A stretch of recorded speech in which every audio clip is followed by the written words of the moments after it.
आई प्रिय विद्यार्थी सभी को जय श्री राधे कृष्णा। जैसे कि आप जानते हैं मैं अपने चैनल दिव्यांश की 96 लगातार अब इस समय हाई स्कूल विज्ञान की वीडियो के माध्यम से जो हम सिलेबस है वो लगातार कंटिन्यू करा रहे हैं, जिसमें हमारा चैप्टर 3 चल रहा है और आज चैप्टर नंबर 3 को हम समाप्त करेंगे।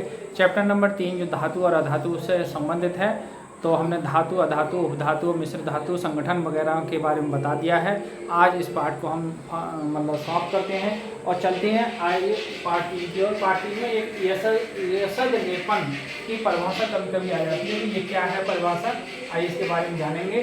तो ये है लोहे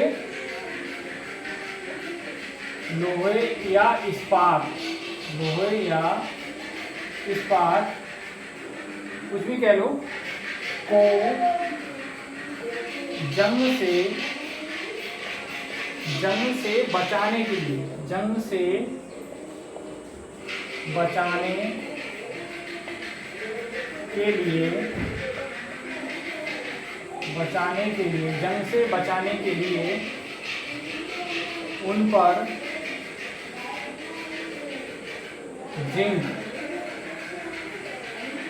कहते हैं जेडेन, जिंक की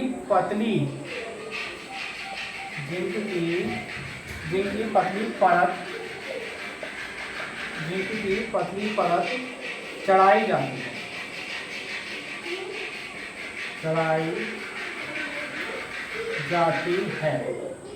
जाती है। इस प्रक्रिया को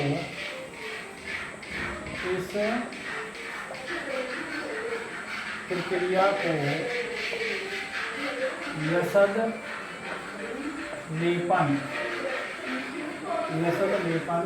कहते हैं। ठीक है, आइए अब चलते हैं विद्युत रासायनिक श्रेणी या सक्रियता श्रेणी क्या है, उसकी परिभाषा जानेंगे।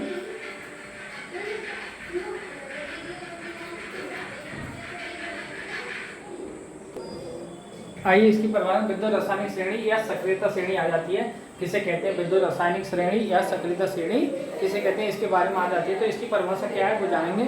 आइए जानते हैं। धातुओं को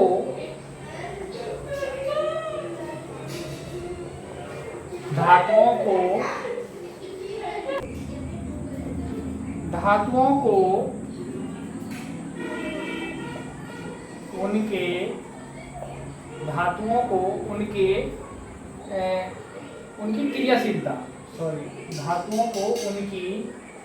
क्रियाशीलता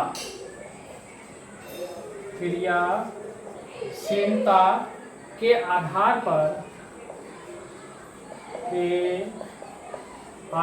पर अवरोही का मतलब है घटते अवरोही क्रम में रखने पर जो श्रेणी प्राप्त होती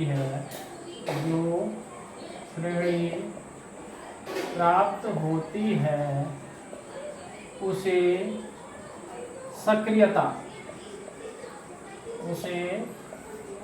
सक्रियता या विद्युत रासायनिक श्रेणी कहते हैं।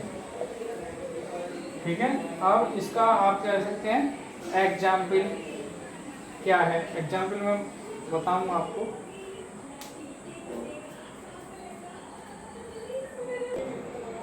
ये सक्रियता श्रेणी में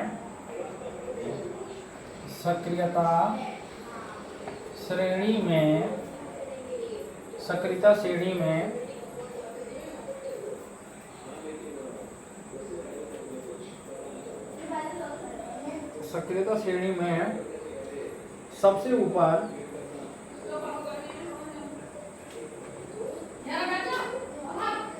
पोटेशियम और सोडियम को रखा गया है, जबकि सबसे नीचे सोना और चांदी को रखा गया है।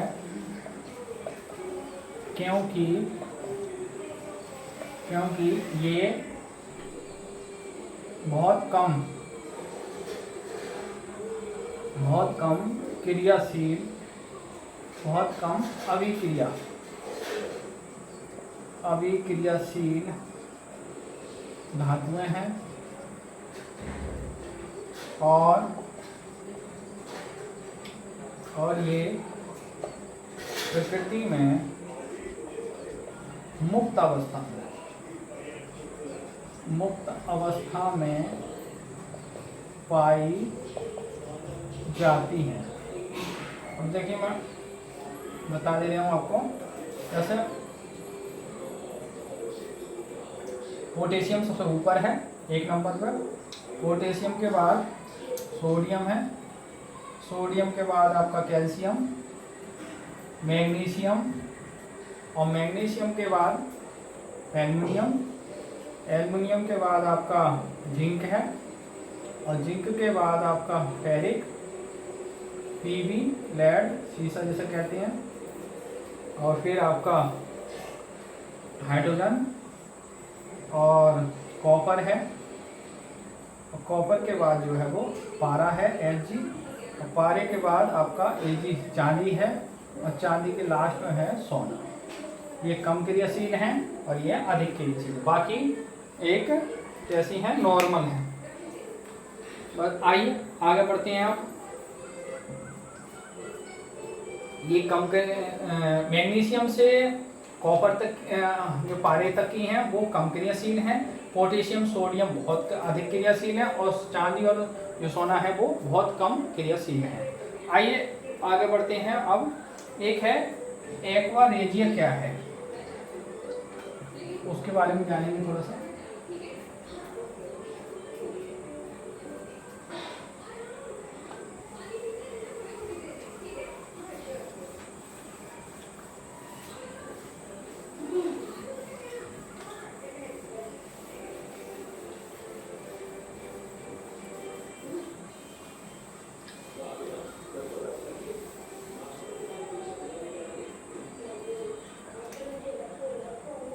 एक है एक्वा, सिलेबस में तो शायद नहीं है, इनमें आपको है पढ़ा देंगे। एक्वा रेजिया है का, देखिए जब हाइड्रोक्लोरिक अम्ल यानी HCl और तथा सांद्र नाइट्रिक अम्ल यानी HNO3 को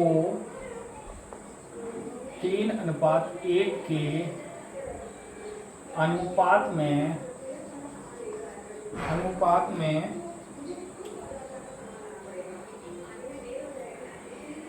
मिलाया जाता है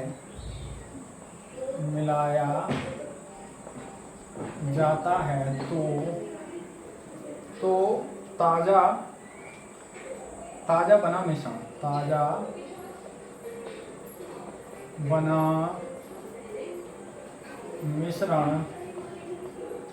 मिश्रण क्या कहलाएगा? एक्वा रेजिया कहलाता है। ठीक है, तो आइए एक अच्छी और कोई वस्तु वो भी हम देख लेते हैं। उभयधर्मी ऑक्साइड क्या है, उनके बारे में और जान लें। उभयधर्मी ऑक्साइड, तो ये पार्ट जो है वो धातु वाला 30 है, समाप्त हो जाएगा। फिर इसमें कुछ और चीज कोई जानकारी होगी तो आगे बढ़ेंगे हम। उभयधर्मी ऑक्साइड क्या है, पहले इनके बारे में जानेंगे। देखिए बेधातु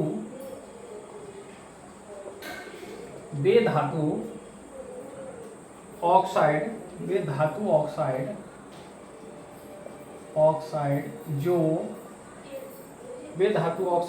जो अम्ल तथा अम्ल तथा क्षार, अम्ल तथा क्षार दोनों से अभिक्रिया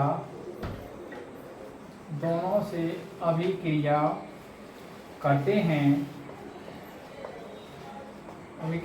हैं और लवण तथा जल बनाते हैं उभयधर्मी ऑक्साइड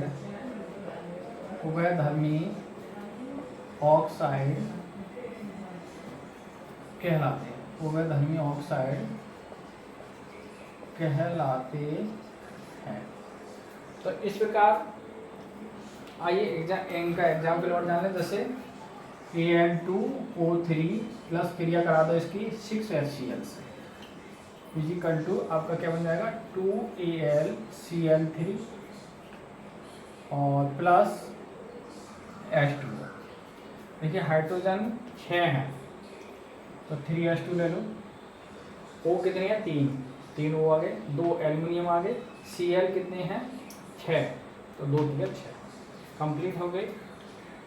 तो शेष जो है हम इसमें जो कुछ और होगा तो वो आगे नेक्स्ट वीडियो में आपको देखने को मिला। आज की वीडियो को ही विराम करते हैं। आप हमारे चैनल दिव्यांश के चैनल पर लगातार बने रहिए, अपडेट कर दिए, और बीच बीच में अब जो हम गणित ने कुछ वीडियो से छोड़ दिया है उसको भी हम कंटिन्यू करेंगे। तो आज की वीडियो को ही विराम करते हैं। सबको जय श्री राधे कृष्णा, जय हिंद, जय भारत।